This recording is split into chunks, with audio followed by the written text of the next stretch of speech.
계시록 2장 8절에서 11절 말씀 교독하겠습니다. 요한계시록 2장 8절부터 11절 말씀을 교독하겠습니다.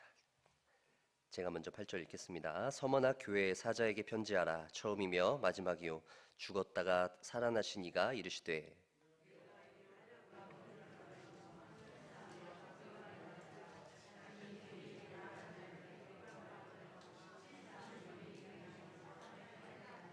너는 장차 받을 고난을 두려워하지 말라. 볼지어다 마귀가 장차 너희 가운데에서 몇 사람을 옥에 던져 시험을 받게 하리니 너희가 10일 동안 환난을 받으리라. 내가 죽도록 충성하라. 그리하면 내가 생명의 관을 내게 주리라.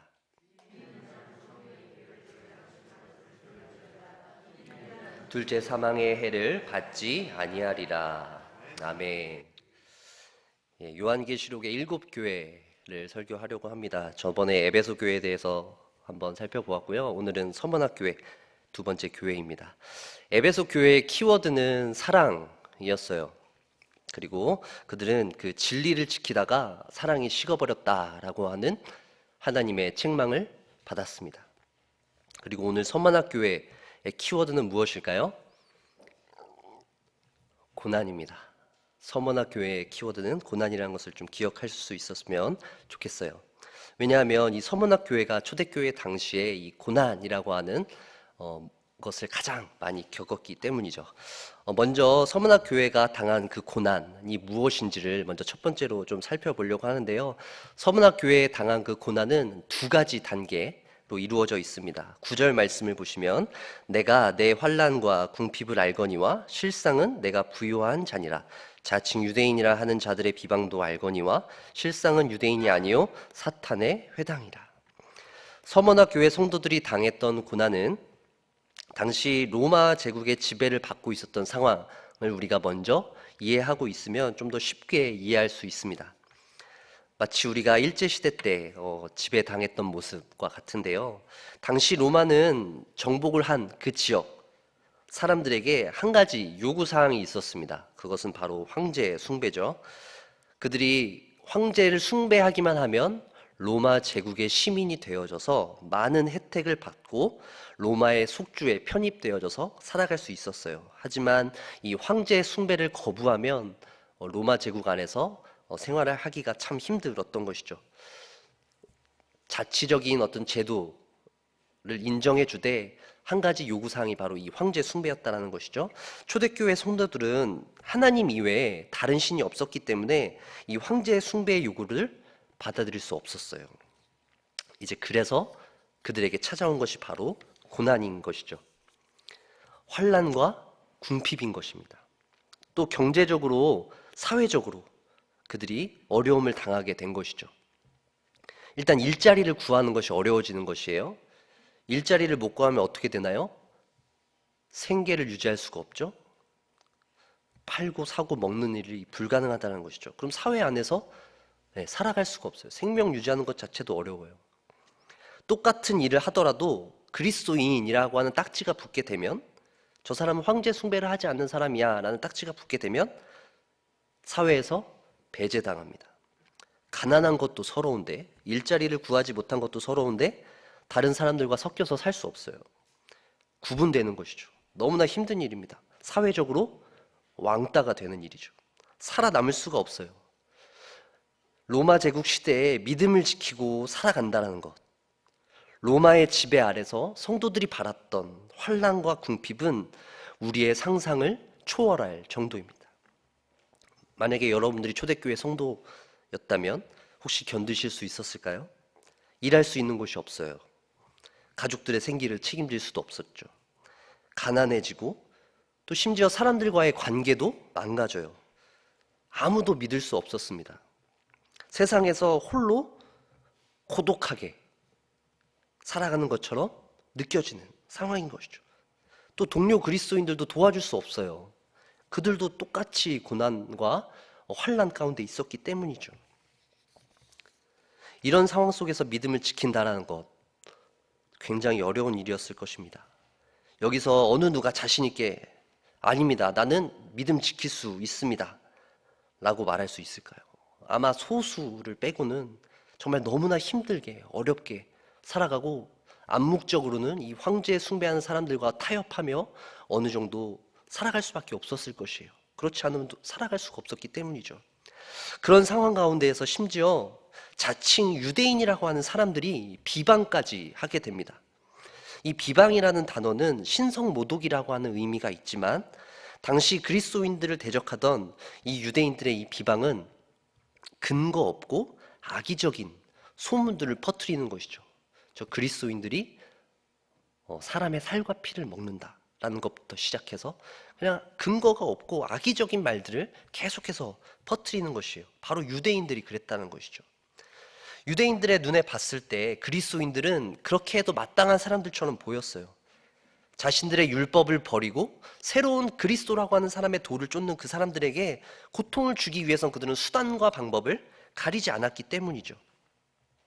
그리고 유대교 안에 편입되어 있었던 사람들 중에서 그리스도교로 갈라졌기 때문에 그들을 향한 미움이 아주 엄청났어요. 당시에는 뭐 기독교라고 불려지진 않았지만 점차 이렇게 유대교와 이렇게 사이가 벌어지면서 갈등을 겪게 되면서 그런 어려움들을 겪게 된 것이죠. 로마 제국으로부터 받는 그런 어려움도 너무나 큰데 심지어 동족이라고 하는 이 유대인 사람들에게조차도 이런 어려움을 당한 거예요.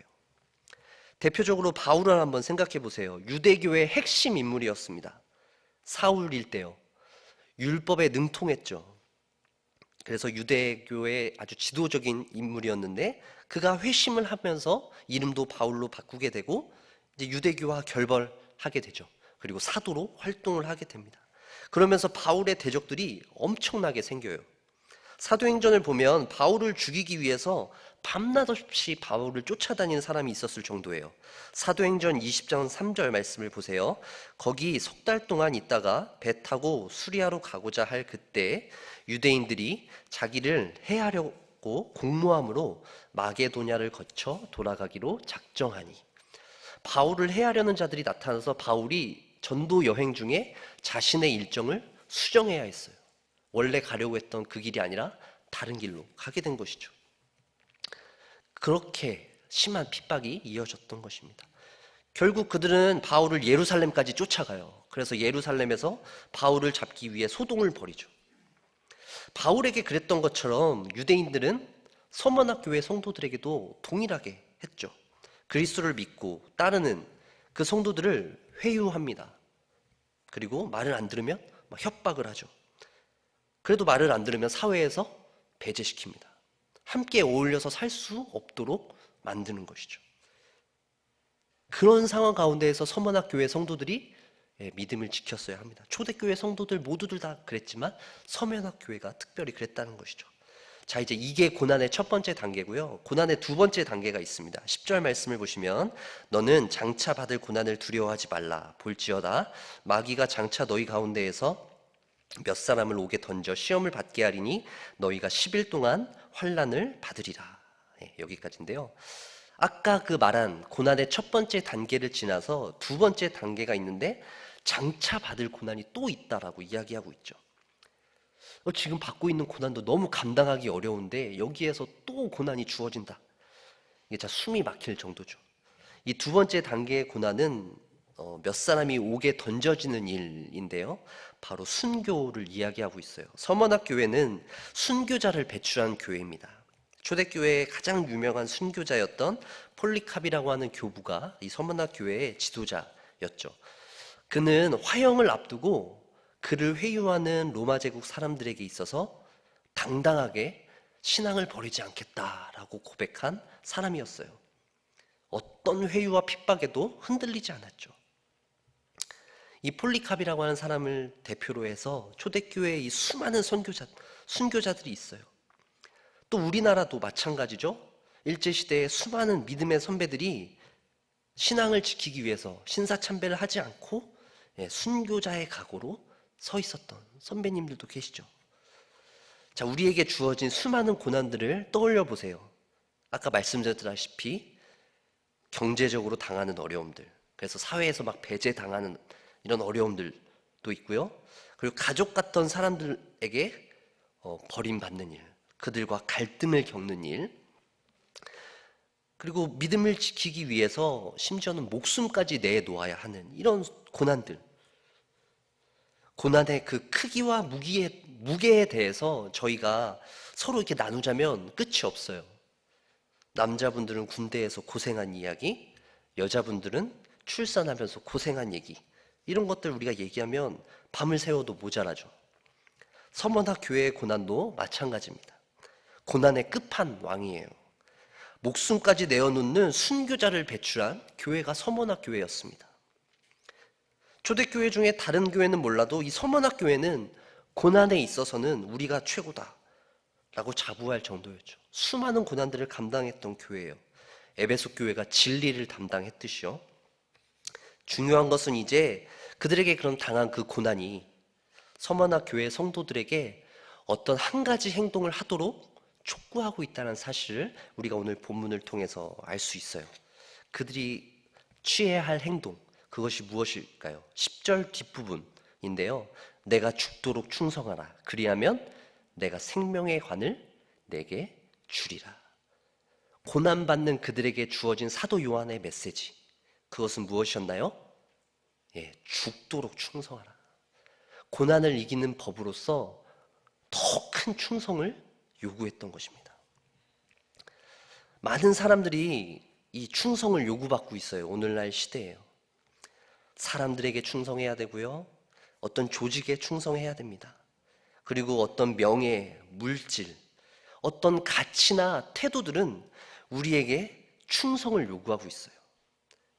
총만 안 들었지 우리를 협박하죠. 우리를 때로는 회유합니다. 우리의 지갑을 열게 만들고요. 우리의 마음을 열게 만들어서 그들에게 항복하게 만듭니다. 그들의 말 한마디에 바로 따라올 수 있도록 그렇게 만드는 것이죠. 하나님의 목소리를 순종하기보다 그 어떤 가치관이나 다른 것들, 그 대상들이 오히려 하나님의 자리를 대신 차지하려고 한다는 것이죠. 서머나 교회 성도들이 했던 그 순교, 그걸 오늘날 우리가 할 일은 없잖아요. 저희가 막 순교할 일은 없잖아요. 우리 시대 속에 이 순교와 비슷한 현상이란 뭐냐면 바로 우리는 이 세상의 가치관과 싸워 나아가야 한다는 것입니다. 순교자적인 각오를 가지고 정말 우리는 순교할 생각으로 이 세상을 살아가야 돼요. 자본주의 사회 속에서 돈이면 뭐든지 다 될 것 같은 이 현실 속에서 우리는 돈이 다가 아니라 돈으로도 안 될 수 있는 것이 있다는 걸 보여줘야 하는 것이죠. 사실 돈 자체는 악한 것이 아니에요. 그것을 얼마나 선하게 사용하느냐, 하나님의 뜻대로 사용하느냐가 더 중요한 것이죠. 돈뿐만 아닙니다. 죽음의 문제도 마찬가지예요. 인간은 죽음을 피할 수 없죠. 세상의 모든 사람들은 죽음을 피할 수 없어요. 하지만 세상은 인간들은 죽음을 피할 수 있다라는 것처럼 얘기해요. 우리가 죽음을 극복할 수 있다라는 것을 은근히 이야기하는 것이죠. 사람들을 속이고 있어요. 죽음은 별것 아니라고 죽음 자체를 가볍게 여기도록 만드는 것이죠. 생명을 유지하고 말고의 의지가 바로 인간에게 달려있다. 언제든지 나는 내 생명을 포기할 수 있다. 생명의 생사 여탈권을 내가 쥐고 있다 라고 이야기하는 것이죠. 너무 교만한 것이에요. 악한 모습입니다. 세상에서의 이런 모습들, 좀 멋져 보이고 영향력 있는 사람들이 그런 식으로 얘기를 해요. 마치 죽음을 뛰어넘는 것처럼, 죽음은 아무것도 아니라는 것처럼, 마치 자기가 죽음을 발 아래 두고 있다는 것처럼 암묵적으로 얘기하고 있어요. 죽음 앞에선 우리 모든 인간들은 초라하고 연약한 존재입니다. 죽음에 맞서 이길 수 없어요. 죽음 앞에서 절대 허세를 부려선 안 될 것입니다. 사랑하는 우리 정윤의 가족 여러분, 지금 서문학교의 성도들이 받고 있는 메시지가 뭐예요? 죽도록 충성하라는 것입니다. 적당히 충성하는 게 아니라 죽도록 충성하라고요. 지금 고난을 너무나 많이 받고 있는데 여기에다 대고 죽도록 충성하라니요. 우리가 지금 누구에게 충성을 다하고 있습니까? 로마의 황제입니까? 세상의 가치관입니까? 지금 우리가 충성해야 될 대상이 누구인가요? 여러분들은 누구에게 충성하고 있습니까? 우리는 살아계신 하나님, 전능하신 하나님께 우리의 몸과 마음을 드려야 합니다. 우리의 시간, 우리의 정성, 그리고 우리의 열정을 다해 주님 앞에 충성함으로 나아가야 하는 것이죠. 미련해야 됩니다. 억척스럽게 우리는 그 일을 감당해야 합니다. 하나님을 믿고 의지하는 일에 자꾸 인간적인 생각이나 행동을 드러내서는 안 돼요. 우리는 믿음으로 이 세상을 살아가야 합니다. 순교자적인 각오를 가지고 우리는 이 세상을 살아가야 합니다. 죽도록 충성하고 계십니까? 적당히, 대충, 사람들 눈에 볼 때 이 정도면 됐어 라고 할 때까지만 하고 계시진 않은지요. 서문학교의 성도들에게 임한 고난 너무나 어려웠어요. 하지만 그들에게 주어진 메시지가 바로 죽도록 충성하라입니다. 너희가 당하고 있는 고난에서 내가 너희를 해방시켜 주겠다라고 요한은 말하지 않았어요. 너희에게 더 이상 고난이 임하지 않을 것이다. 너희들에게 더 이상 고난이 없도록 내가 기도하겠다 라고 이야기한 것이 아니라 너희는 죽도록 충성하라 라고 말하고 있는 것입니다. 자, 이제 우리는 세 번째 메시지를 살펴볼 텐데요. 그렇게 죽도록 충성할 때 주어지는 상급이 있다라는 것이죠. 그렇기 때문에 우리는 죽도록 충성할 수 있는 것이겠죠. 10절 뒤에 말씀이죠. 네, 내가 생명의 관을 주리라. 죽도록 충성하면 생명의 관이 우리에게 상급으로 주어집니다. 여러분들에게 주어질 그 귀한 상급이 있다라는 것이죠. 이 생명의 관이라는 것은 당시 이제 운동 경기를 하면 승리한 사람에게 주어졌던 월계관을 의미하는데요. 이렇게 고난을 이겨낸 성도들에게도 이런 상급이 약속되어져 있다는 것이죠. 하나님께서 주실 그 상급을 바라보면서 우리는 이 세상 속에서 믿음을 지키며 살아갈 수 있습니다. 제가 예전에 받았던 최고의 상이 있어요. 여러분들도 상 많이 받아보셨죠? 그 중학교 다닐 때 그 학원 선생님이었는데 영어 과목 선생님이었어요. 그래서 제가 과목 성적이 갑자기 막 엄청 오르니까 선생님이 너무 기뻐하시면서 저한테 이렇게 본인 저금통에 있던 이렇게 돈을 털어서 이렇게 주셨어요. 그래서 사실 뭐 돈이 얼마 되진 않았는데 내가 성적 올랐는데 저분이 저렇게 기뻐해 주시나? 약간 이런 생각이 들면서 그때 그 사람에게 받았던 그 위로, 그 사람이 나에게 줬던 그 상, 그게 아직도 잊혀지지 않아요. 그래서 다른 과목은 제가 열심히 할 수 없었는데 영어 하나만큼은 그렇다고 뭐 엄청 잘한 건 아닙니다. 최선을 다했다는 얘기죠. 어쨌든 그 영어 과목 하나 자체는 그래도 그때 기억이 있어서 열심히 하려고 노력했던 기억이 나요. 사랑하는 성도 여러분, 사람이 주는 그 상, 그 한 개인이 줬던 그 상도 누군가에게는 그렇게 큰 위로가 되죠. 하나님께서 우리에게 주실 그 상급, 하나님께서 저와 여러분들에게 주실 상급은 어떨까요? 우리의 인생을 다 걸고 우리의 인생을 다 바쳐서 하나님께 받을 그 상급을 위해서 우리는 죽도록 충성할 수 있지 않을까요? 여러분들은 하나님께서 주실 상급을 기대하십니까? 성도들에게 있어서 이 하나님께서 주실 상급에 대한 기대감과 소망은 너무나 중요해요. 이런 기대와 소망 없이 신앙생활을 한다는 것은 너무나 힘듭니다. 이 선물과 상에만 또 이렇게 초점을 맞춰진 나머지 때로는 우리가 하나님의 뜻과 상관없이 또 신앙생활을 할 위험도 여전히 존재해요. 이 상급의 중요성이 너무 좋긴 하지만 때로는 거기에만 초점이 맞춰서 또 신앙생활 할 때 우리에게 여러 가지 어려움들이 따른다는 얘기죠. 그 지난 금요일 날 저희 교역자 야외 모임이 있었어요. 그때 잠시 이제 레크레이션을 했는데요.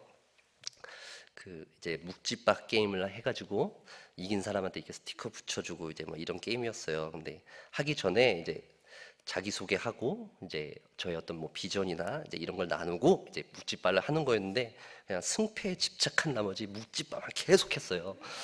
그래가지고 지나친 승부욕이 그 불러온 참사였는데요.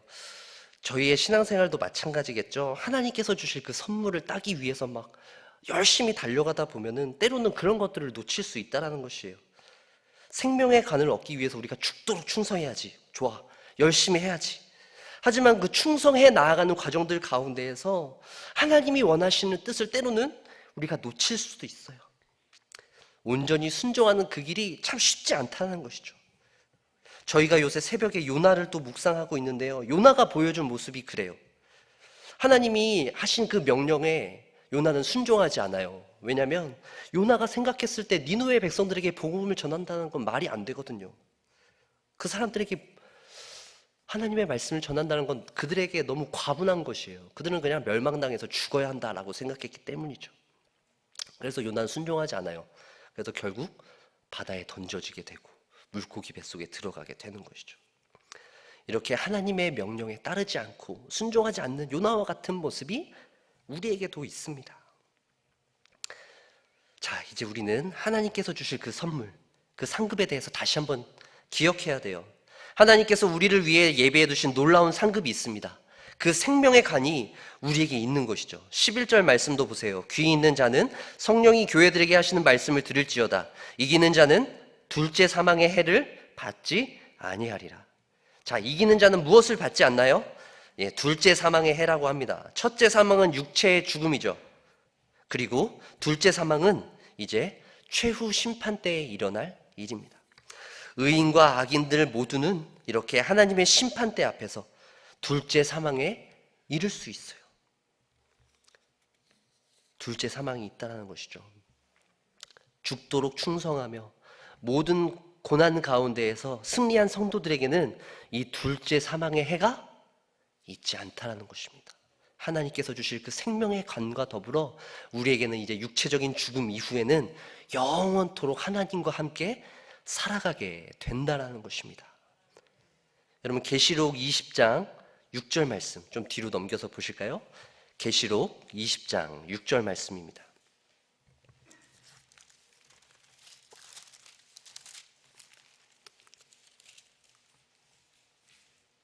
네, 20장 6절 말씀 우리 함께 한 목소리로 읽어보겠습니다. 이 첫째 부활에 참여하는 자들은 복이 있고 거룩하도다. 둘째 사망이 그들을 다스리는 권세가 없고 도리어 그들이 하나님과 그리스도의 제사장이 되어 천년 동안 그리스도와 더불어 왕노릇하리라. 아멘. 예, 계시록 마지막 부분에 다시 등장하죠. 둘째 사망이 성도들에게는 없을 것이다 라고 하는 기록이에요. 사랑하는 정윤의 가족 여러분, 여러분들이 당하고 있는 고난이 어떤 것입니까? 육체의 고난인가요? 아니면 영적인 고난입니까? 경제적으로 어려움을 당하고 계신가요? 아니면 다른 사람들에게 차마 말할 수 없는 어려움들을 겪고 계십니까? 그로 인해서 여러분들이 지금 낙심하고 좌절하고 있고 분노하고 절망하고 있지는 않으신지요? 그럴 때일수록 여러분들의 삶 가운데 찾아오는 고난들이 계속해서 덮쳐올수록 우리가 기억해야 될 오늘 하나님의 메시지입니다. 하나님 앞에 죽도록 충성할 때, 하나님 앞에 우리의 모든 마음과 정성을 올려드릴 때 우리가 하나님 앞에 귀하게 쓰임받을 수 있을 줄 믿습니다. 우리 사랑하는 모든 성도들이 한 주간 새롭게 살아갈 때 하나님께서 주실 그 상급, 하나님께서 주실 그 선물, 그걸 기대하면서 살아가실 수 있으면 좋겠어요. 여러분들의 그 신앙이 주님 앞에 온전히 나아가길 소망합니다. 여러분들이 힘들고 어려울 때마다 여러분들은 오늘 본문의 이 말씀을 기억하시면서 최선을 다해서 하나님 앞에 살아가면서 여러분들의 믿음이 더 흔들리는 것이 아니라 약해지고 뒤로 물러가는 것이 아니라 그 모든 고난들이 여러분들을 더 도약하게 하고 오히려 그 고난들로 인해서 하나님 앞에 더욱더 충성할 수 있도록, 고난으로도 말미암아 더욱더 하나님을 기뻐할 수 있도록, 그 어떤 환난과 궁핍함 속에서도 우리 성도들이 정체성을 잃지 않고 최선을 다해서 살아갈 수 있는 우리 사랑하는 정윤의 모든 가족들, 성도님들 되시길 주의 이름으로 간절히 축원합니다. 기도하겠습니다.